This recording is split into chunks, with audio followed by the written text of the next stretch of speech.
Hello bachcho.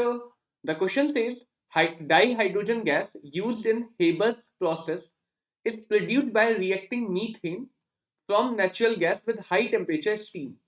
The first stage of two-stage reaction involves the formation of carbon monoxide and H2 gas.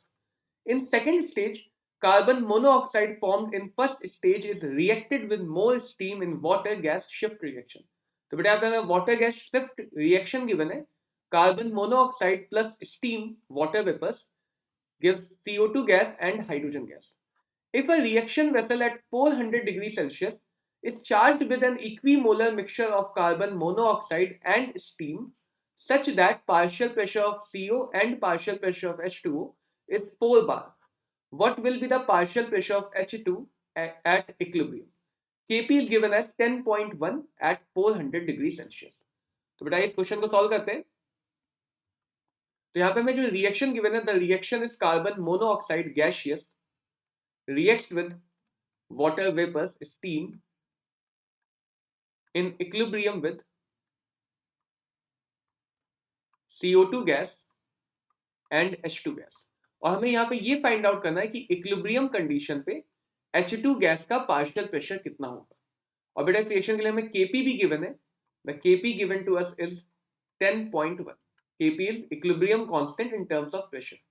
So if we see at t is equal to 0, initial time पे the pressure of carbon monoxide and water vapor both is 4 bar. So initially the pressure of carbon monoxide is also 4 bar and water vapor is also 4 bar. और because reaction की starting से just पहले CO2 and H2 का formation नहीं होगा तो इन दोनों का प्रेशर वुड बी 0. ना बेटा अगर हम एज्यूम कर लें एट इक्विलिब्रियम कार्बन मोनोऑक्साइड का P प्रेशर रिएक्ट करेगा. P pressure is the amount which has been reacted. तो कार्बन मोनोऑक्साइड के प्रेशर में से 4 में से P प्रेशर माइनस हो जाएगा क्योंकि इतना अमाउंट कंज्यूम हो गया. And according to stoichiometry of 1:1 H2O का भी इतना ही प्रेशर माइनस हो जाएगा और इतना ही प्रेशर बन जाएगा CO2 एंड H2 गैस का, क्योंकि यहाँ पे स्टोइशियोमेट्री सबके लिए 1:1 की. ना इक्विलिब्रियम पे हम इक्विलिब्रियम लॉ लगा सकते हैं that Kp equilibrium constant in terms of pressure is equal to partial pressure of CO2. Numerator में RHS साइड के प्रेशर्स आएंगे, partial pressure of H2 divided by partial pressure of CO. Denominator में LHS side के pressures आएंगे and partial pressure of H2O. और बेटा equilibrium के expression में जो भी कोफिशिएंट होते हैं, जैसे यहाँ पे सबका कोफिशिएंट 1 है, तो वही कोफिशिएंट प्रेशर या कॉन्सेंट्रेशन टर्म्स की पावर में चले जाते हैं. Kp के लिए प्रेशर की टर्म्स की पावर में चले जाते हैं.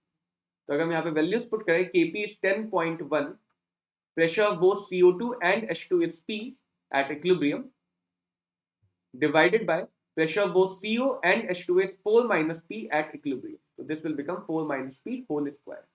तो बेटा यहाँ पे हम दोनों तरफ अंडर रूट लेंगे, तो this will become under root 10.1 is equal to P upon 4 minus P. So this will come out to be 4 under root 10.1 minus under root 10.1 P is equal to P. So on solving,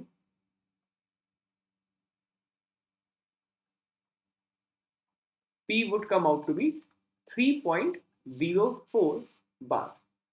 और अगर अपने equation को देखें तो the pressure of hydrogen gas at equilibrium is P. So we can say that the partial pressure of hydrogen gas at equilibrium would be equal to P, which is 3.04 bar. तो hydrogen gas का equilibrium पे partial pressure will be 3.04 bar. Hope this clears the question. Best of luck. Thank you.